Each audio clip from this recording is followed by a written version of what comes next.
Hello friends, this is SP. Welcome to the Manch. We are present here new session that is भारतीय संविधान प्रश्नोत्तरी part 2।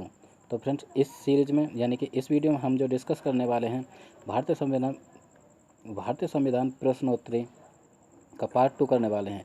इससे पहले हम पार्ट 1 कर चुके हैं, उसमें हमने बहुत ही महत्वपूर्ण क्वेश्चन डिस्कस किए जो भारतीय संविधान से रिलेटेड है। तो फ्रेंड्स इस सीरीज में यानी कि पार्ट 2 करने वाले हैं। आइए देखते हैं महत्वपूर्ण प्रश्न। तो इस सीरीज के लिए ये रहा प्रश्न नंबर 1। यदि राज्यपाल एक से अधिक राज्यों के राज्यपाल की भूमिका निभाता है तो यदि राज्यपाल एक से अधिक राज्यों की राज्यपाल की भूमिका निभाता है तो सबसे पहले क्वेश्चन को समझ लीजिए। यदि कोई एक राज्यपाल है, ठीक है, उसके ऊपर यानी कि 2 राज्यों का शासन का भार है, वो 2 राज्यों के राज्यपाल की भूमिका निभाता है, तो इस कंडीशन में कौन से जो निम्नलिखित ऑप्शंस में से कथन है वो सही रहेंगे। उसका वेतन बराबर अनुपात में संबंधित राज्यों द्वारा वहन किया जा सकता है या किया जाता है, ठीक है, यानी कि दोनों राज्यों से उसका जो वेतन है यानी कि उसकी जो सैलरी है समान अनुपात में उसे दी जाएगी, या फिर उसका वेतन केंद्र सरकार द्वारा दिया जाता है, या फिर अपने सामान्य वेतन से यह 1.5 गुना वेतन पाता है, या फिर दोनों राज्यों से पूरा सामान्य वेतन अर्थात 2 गुना प्राप्त होता है। तो फ्रेंड्स यहाँ पे यदि हम बात करें कोई भी राज्यपाल 2 राज्यों की यदि भूमिका निभाता है तो क्वेश्चन के हिसाब से क्वेश्चन नंबर फर्स्ट का ऑप्शन नंबर ए बिल्कुल करेक्ट रहेगा कि उसका वेतन अनुपात में संबंधित राज्यों द्वारा वहन किया जाएगा, ठीक है, दोनों राज्यों द्वारा उसका जो वेतन है वो वहन किया जाएगा। तो फ्रेंड्स यहाँ पे क्वेश्चन नंबर 1 का ऑप्शन ए बिल्कुल करेक्ट होता है। हम चलते हैं next question number 2। Question number 2 ये रहा। क्वेश्चन नंबर 2 कहता है पंचायती राज प्रथम परिवर्तित किया गया, यानी कि पंचायती राज की यदि हम बात करते हैं तो वो कहाँ पे इंट्रोड्यूस किया गया। आंध्र प्रदेश में, उत्तर प्रदेश में, हिमाचल प्रदेश में या फिर राजस्थान में। फ्रेंड्स यानी कि पंचायती राज जो काफ़ी इंपॉर्टेंट है, पंचायती राज से तो क्वेश्चन पूछे जाते हैं, ठीक है। तो पंचायती राज प्रथम कहाँ पे इंट्रोड्यूस किया गया, आंध्र प्रदेश, उत्तर प्रदेश, हिमाचल प्रदेश या फिर राजस्थान में। तो फ्रेंड्स यहाँ पे क्वेश्चन नंबर 2 का ऑप्शन नंबर डी बिल्कुल करेक्ट रहेगा, यानी कि जब भी पंचायती राज व्यवस्था की बात आए, जब पंचायती राज है वो सर्वप्रथम इंट्रोड्यूस किया गया वो राजस्थान में इंट्रोड्यूस किया गया। तो फ्रेंड प्रश्न नंबर 2 का ऑप्शन नंबर डी बिल्कुल करेक्ट होता है। नेक्स्ट आगे चलते हैं क्वेश्चन नंबर 3। ये रहा इस सीरीज का क्वेश्चन नंबर 3। पंचायती राज का प्रधान लक्ष्य है। फ्रेंड्स देखिए दूसरा क्वेश्चन भी पंचायती राज से आ गया। तो यहाँ पे पंचायती राज का प्रधान लक्ष्य है, यानी कि पंचायती राज का आखिर लक्ष्य क्या है, पंचायती राज व्यवस्था क्यों बनाई गई, क्यों इंट्रोड्यूस की गई। तो ऑप्शन ए कहता है ग्रामवासियों के बीच प्रतिद्वंद्विता को बढ़ाना, यानी कि ग्रामीणों के बीच प्रतिद्वंद्विता को बढ़ाना, ऑप्शन ए ऐसा कहता है। बी की बात करें चुनाव में लड़ने के लिए ग्रामवासियों को प्रशिक्षण देना, चुनाव में लड़ने के लिए ग्रामवासियों को प्रशिक्षण देना, ऑप्शन बी ये कहता है। या ऑप्शन सी की तरफ चलते हैं तो ग्रामवासियों में शक्ति का विकेंद्रीकरण, यानी कि डिसेंट्रलाइजेशन ऑफ पावर, ग्रामवासियों में शक्ति का विकेंद्रीकरण करना, या फिर डी ऑप्शन कहता है इसमें से कोई नहीं। तो फ्रेंड्स जब भी हम पंचायती राज व्यवस्था की या पंचायती राज की बात करते हैं तो उसका जो प्रमुख लक्ष्य है, प्रमुख लक्ष्य यहाँ पे ऑप्शन नंबर सी में बिल्कुल अंतर्निहित होता है। पंचायती राज का जो प्रमुख लक्ष्य है वो कहता है कि ग्रामवासियों में शक्ति का केंद्रीकरण, क्योंकि जो शक्ति है वो ग्रामवासियों तक पहुँचे, ग्रामवासी भी अपने डेवलपमेंट, अपने विकास के लिए सरकार से संबंधित हों, सरकार उनसे जुड़े, ठीक है, वो भी सरकार का एक हिस्सा हों। इस तरह से छोटी यूनिट तक जो सरकार की पहुँच है वो पहुँचे और सरकार डेवलपमेंट कर पाए, ठीक है, यानी कि गांव का भी विकास भली भांति हो पाए। तो फ्रेंड्स यहाँ पे हमने बात की, यहाँ पे क्वेश्चन नंबर 3 का ऑप्शन नंबर सी बिल्कुल करेक्ट होता है। नेक्स्ट क्वेश्चन नंबर 4 की तरफ चलते हैं। ये रहा क्वेश्चन नंबर 4। 86वें संविधान संशोधन अधिनियम 2002 का मुख्य विषय है। जो 86वां संविधान संशोधन किया गया, ठीक है, जो 2002 में किया गया 86वां संविधान संशोधन, उसका मुख्य विषय क्या है। कुछ नई भाषाओं को 8वीं अनुसूची में स्थान देना, यानी कि 86वें संविधान संशोधन के अनुसार भारतीय जो कुछ भाषाएं हैं उनको अनुसूची में स्थान देना, ठीक है, या फिर हम बात करें कुछ नए राज्यों का निर्माण करना, ऑप्शन बी ये कहता है। ऑप्शन सी कहता है कि निर्वाचित क्षेत्रों का परिसीमन करना, या फिर ऑप्शन डी कहता है 6 से 14 वर्ष तक के बच्चों को निःशुल्क एवं अनिवार्य शिक्षा का मौलिक अधिकार प्रदान करना। तो फ्रेंड्स यहाँ पे सभी क्वेश्चन को पढ़ने के बाद डी ऑप्शन बिल्कुल करेक्ट होता है, यानी कि 86वें संशोधन की यदि हम बात करते हैं जो 2002 में किया गया, उसमें डी ऑप्शन बिल्कुल करेक्ट होता है, यानी कि 6 से 14 वर्ष तक के प्रत्येक बच्चे को निःशुल्क एवं अनिवार्य शिक्षा उपलब्ध कराई जाए, क्योंकि ये प्रत्येक बच्चे का मौलिक अधिकार है। ठीक है, तो यहाँ पे ऑप्शन नंबर डी बिल्कुल करेक्ट होता है क्वेश्चन नंबर 4 का। अब हम चलते हैं क्वेश्चन नंबर 5, यानी कि प्रश्न नंबर 5 इस सीरीज का। फ्रेंड्स, इस सीरीज में हम जो कर रहे हैं भारतीय संविधान प्रश्नोत्तरी, इसमें हम 100 यानी कि 100 अति महत्वपूर्ण प्रश्न कर रहे हैं, जिसका पार्ट 2 हम यहाँ कर रहे हैं, यानी कि ये पार्ट 2 है। इससे पहले हम 1 कर चुके हैं, यदि अभी तक आपने जाकर नहीं देखा तो उसे ज़रूर से जाकर देखें। ये जो संविधान से संबंधित क्वेश्चन है आपकी बहुत ज़्यादा हेल्प करेंगे। तो फ्रेंड्स, यहाँ पे क्वेश्चन नंबर 5 कहता है, भारत में संघीय वित्त फेडरल फाइनेंस संबंध रखता है। जो भारत में हम बात करें, यानी कि संघीय जो वित्त है फेडरल फाइनेंस किससे संबंध रखता है?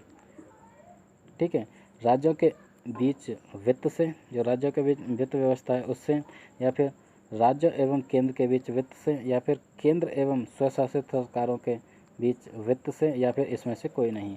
तो फ्रेंड्स, हम क्वेश्चन के अकॉर्डिंग देखते हैं, यानी कि संघीय वित्त फेडरल जो फाइनेंस है उसका जो संबंध होता है सीधा सीधा, ठीक है, हम देखते हैं कि हमारा जो देश भारत है उसमें केंद्र सरकार और राज्य सरकार दोनों के बीच अंतर्निहित संबंध होता है, इस तरह से वित्त का बंटवारा होता है। तो फ्रेंड्स, यहाँ पे जो बिल्कुल करेक्ट ऑप्शन रहेगा ऑप्शन नंबर बी बिल्कुल करेक्ट रहेगा, ऑप्शन बी, यानी कि राज्य एवं केंद्र के बीच वित्त से। ठीक है, सीधा सीधा संबंध यहाँ पे केंद्र और राज्य सरकार दोनों का होता है। तो क्वेश्चन नंबर 5 का बी ऑप्शन बिल्कुल सही होता है। अब हम चलते हैं नेक्स्ट क्वेश्चन नंबर 5 के बाद ये रहा क्वेश्चन नंबर 6 इस सीरीज का। क्वेश्चन नंबर 6 क्या कहता है उसे देखते हैं। क्वेश्चन नंबर 6 कहता है, भूमि सुधार स्पेस के विषयों के अंतर्गत है। भूमि सुधार किस विषय के अंतर्गत आता है? भूमि सुधार की यदि हम बात करते हैं तो वो संघ सूची यानी कि यूनियन लिस्ट में आता है, या फिर समवर्ती सूची कॉन्करेंट लिस्ट में आता है, या फिर राज्य सूची स्टेट लिस्ट में आता है, या फिर इसमें से कोई नहीं। तो फ्रेंड्स, क्वेश्चन नंबर 6 जो कहता है, क्वेश्चन नंबर 6 प्रश्न नंबर 6 के अनुसार हम देखते हैं, प्रश्न नंबर 6 का ऑप्शन बिल्कुल करेक्ट रहेगा सी, यानी कि राज्य सूची। भूमि सुधार के जो विषय हैं वो राज्य सूची के अंतर्गत आते हैं। नेक्स्ट चलते हैं क्वेश्चन नंबर 7 इस सीरीज का। प्रश्न नंबर 7, यदि भारत का राष्ट्रपति त्यागपत्र देना चाहे तो वह किसे लिखेगा? ठीक है, यानी कि प्रथम नागरिक of India, president of India, यदि अपनी सेवा से वो त्यागपत्र देना चाहते हैं तो वो किसको देंगे? यानी कि प्रधानमंत्री को, उपराष्ट्रपति को, भारत के मुख्य न्यायाधीश को, या फिर संसद को। तो फ्रेंड्स, किसको देंगे आप भी सोचें और थोड़ा सा दिमाग लगाएं कि यदि भारत का राष्ट्रपति त्यागपत्र देना चाहे तो वो किसको त्यागपत्र देगा? प्रधानमंत्री को, उपराष्ट्रपति को, भारत के मुख्य न्यायाधीश को, या फिर संसद को? तो फ्रेंड्स, भारत का राष्ट्रपति जब भी अपनी सेवा से त्यागपत्र देना चाहे तो वो उपराष्ट्रपति को अपना त्यागपत्र दे सकता है। तो यहाँ पे प्रश्न नंबर 7 का ऑप्शन बी बिल्कुल सही होता है। नेक्स्ट चलते हैं क्वेश्चन नंबर, यानी कि प्रश्न नंबर 8, ये रहा प्रश्न नंबर 8। एक विशेष दिन पर लोकसभा में अधिकतम कितने तारांकित या फिर चिन्हित प्रश्न पूछे जा सकते हैं? यदि हम लोकसभा की बात करते हैं तो एक दिन में लोकसभा में अधिकतम कितने प्रश्न पूछे जा सकते हैं?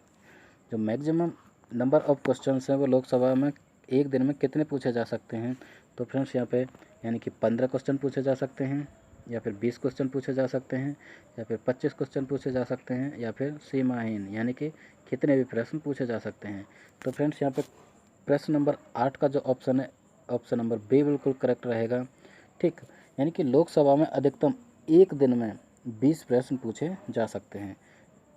क्वेश्चन नंबर 8 के बाद हम चलते हैं नेक्स्ट क्वेश्चन नंबर 9 पर। यह प्रश्न नंबर 9, विधानसभा तथा विधान परिषद को संयुक्त अधिवेशन की अध्यक्षता कौन करता है? यानी कि विधानसभा एवं विधान परिषद की यदि संयुक्त अधिवेशन बुलाना हो तो उसकी अध्यक्षता कौन करता है, या बुलाते हैं तो उसकी अध्यक्षता कौन करता है? राज्यपाल, मुख्यमंत्री, या कोई नहीं, या फिर विधानसभा का अध्यक्ष? तो फ्रेंड्स, विधानसभा और विधान परिषद की जो संयुक्त अधिवेशन है, यानी कि उसकी अध्यक्षता कोई भी नहीं करता, ठीक है, ना तो राज्यपाल करता, ना मुख्यमंत्री करता, ना विधानसभा का अध्यक्ष करता, ठीक। तो यहाँ पे प्रश्न नंबर 9 का ऑप्शन नंबर सी बिल्कुल करेक्ट होता है। अब हम चलते हैं 9 के बाद 10, इस सीरीज़ का लास्ट क्वेश्चन रहेगा, प्रश्न नंबर 10। फ्रेंड्स, इस सीरीज़ में हम जो डिस्कस कर रहे हैं भारतीय संविधान प्रश्नोत्तरी, यानी कि 100 प्रश्नों की ऐसी श्रृंखला जो ये जो प्रश्न हर एग्ज़ाम में पूछे जाते हैं। बेसिकली ये जो सीरीज़ कंटिन्यू किए हुए हैं हम दिल्ली पुलिस कांस्टेबल 2020 को लेकर कर रहे हैं, और इसके साथ साथ ये जो सीरीज़ है जहाँ कहीं भी संविधान पूछा जाता है वहाँ पर हेल्पफुल रहेंगे। तो फ्रेंड्स, आज हम पार्ट 2 कर रहे हैं, इससे पहले हम पार्ट 1 कर चुके हैं। यदि अभी तक आपने जाकर वो सीरीज़ नहीं देखी है, पार्ट 1 नहीं देखा है, तो जाकर देखें, लाइक करें, कमेंट करें और हमारे चैनल को सब्सक्राइब करें। बेल आइकन को जरूर से प्रेस करें क्योंकि हर वीडियो का नोटिफिकेशन आप तक पहुंचता रहे। तो फ्रेंड्स, इस सीरीज़ का इस पार्ट का लास्ट क्वेश्चन, जब भारत के राष्ट्रपति एवं उपराष्ट्रपति के दोनों कार्यालय शून्य हैं तो उनके कार्यों को कौन संपन्न करते हैं। ठीक है, क्वेश्चन सीधा सीधा कह रहा है कि राष्ट्रपति और उपराष्ट्रपति यानी कि दोनों के कार्यालय शून्य हैं, दोनों ही नहीं हैं। ठीक है, भारत की दृष्टि से यदि हम देखते हैं, राष्ट्रपति और उपराष्ट्रपति दोनों ही अपने कार्यालय में नहीं आते, ठीक है, तो उनके कार्यों को कौन संपन्न करता है, तो उनके कार्यों को कौन संचालित करता है, प्रधानमंत्री, गृह मंत्री, भारत के मुख्य न्यायाधीश या फिर लोकसभा अध्यक्ष। यानी कि कौन कार्यवाहक होता है उस समय, यानी कि दोनों के एब्सेंस में जो उनके कामों को देखे, प्रधानमंत्री, ठीक है, गृह मंत्री या फिर भारत के मुख्य न्यायाधीश या फिर लोकसभा अध्यक्ष। तो फ्रेंड्स, यहाँ पे क्वेश्चन नंबर 10 का जो करेक्ट ऑप्शन रहेगा यानी कि भारत के मुख्य न्यायाधीश। राष्ट्रपति और उपराष्ट्रपति दोनों के एब्सेंस में कार्यालय का जो कार्यभार देखता है वो भारत का मुख्य न्यायाधीश देखता है, जो सर्वोच्च न्यायालय का मुख्य न्यायाधीश होता है। तो फ्रेंड्स, ये रहा यानी कि भारतीय संविधान प्रश्नोत्तरी का पार्ट 2। इसमें हमने 10 क्वेश्चन डिस्कस किए। आई होप ये क्वेश्चंस आपकी हेल्प करेंगे। यदि इस वीडियो अच्छी लगती है, सिलेक्शन ऑफ क्वेश्चंस आपको पसंद आता है, तो लाइक करें, कमेंट करें, शेयर करें।